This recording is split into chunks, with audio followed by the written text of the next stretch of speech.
Sebab akibat hati pikiran apa yang menyebabkan penyakit menurut pandangan spiritual Suhuli.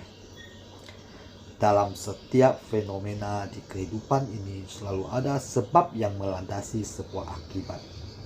Sesuatu tidak terjadi terbentuk begitu saja. Sesuatu terjadi karena rentetan peristiwa yang diawali dengan perubahan energi yang signifikan. Begitu pula penyakit yang menyerang tubuh manusia. Selain dari genetik dan pola hidup yang tidak sehat, juga disebabkan pikiran, hati, dan karma buruk. Pikiran yang jahat, pikiran yang kacau, pikiran yang negatif menyebabkan penyakit. Itu disebut penyakit yang dihasilkan pikiran. Hati yang serakah, hati yang penuh iri dengki, hati yang penuh dendam, dan hati yang negatif lainnya menyebabkan penyakit yang dihasilkan oleh hati. Karma-karma buruk yang tertanam juga menyebabkan penyakit.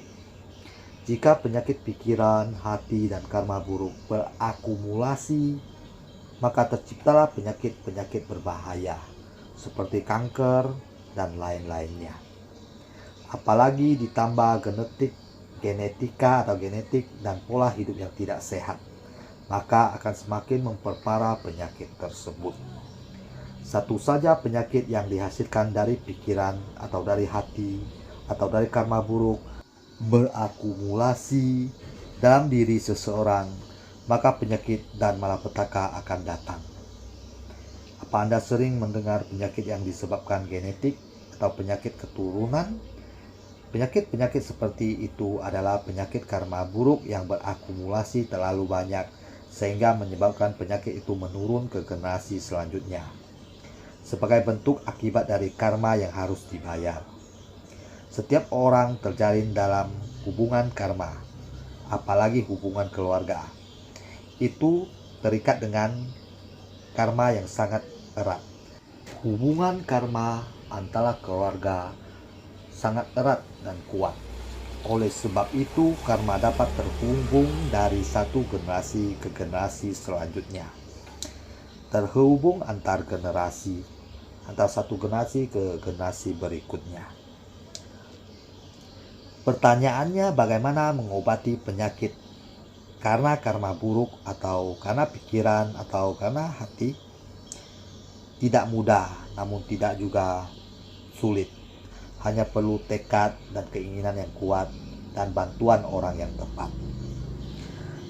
Anda hanya perlu menemukan penyebab penyakit Anda, lalu memperbaikinya. Jika penyebabnya karma buruk, bayarlah karma buruk Anda. Jika penyebabnya pikiran Anda, ubah pola pikiran Anda. Ubah apa yang menyebabkan penyakit yang menyerang Anda. Ubah berbagai hal yang menyebabkan penyakit itu masuk dan menghinggapi tubuh Anda. Kemudian, ubah energi dalam diri Anda dengan meditasi dan mengubah pola hidup Anda, agar tubuh Anda dapat mengalahkan penyakit-penyakit yang menyerang Anda. Apa Anda pernah mendengar artis senior Titiek Puspa yang sembuh dari kanker karena mempraktekkan meditasi?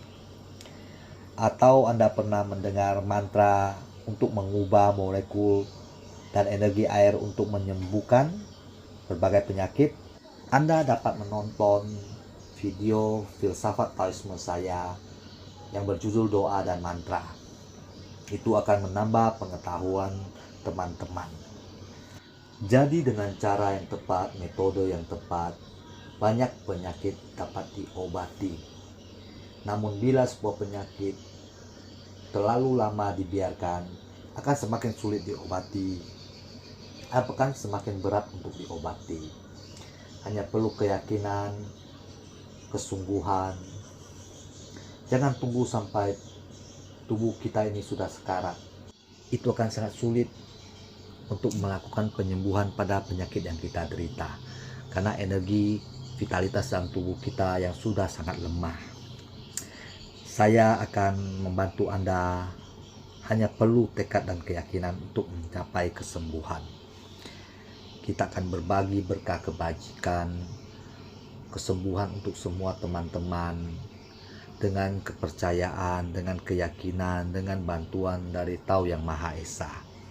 Mengalirkan energi-energi yang baik ke dalam tubuh teman-teman untuk mencapai kesehatan, kesembuhan, mengubah pola hidup teman-teman, melakukan meditasi dan perbuatan-perbuatan baik, pikiran-pikiran baik, hati yang baik, dan semua hal yang positif agar kita dijauhi dari segala hal buruk.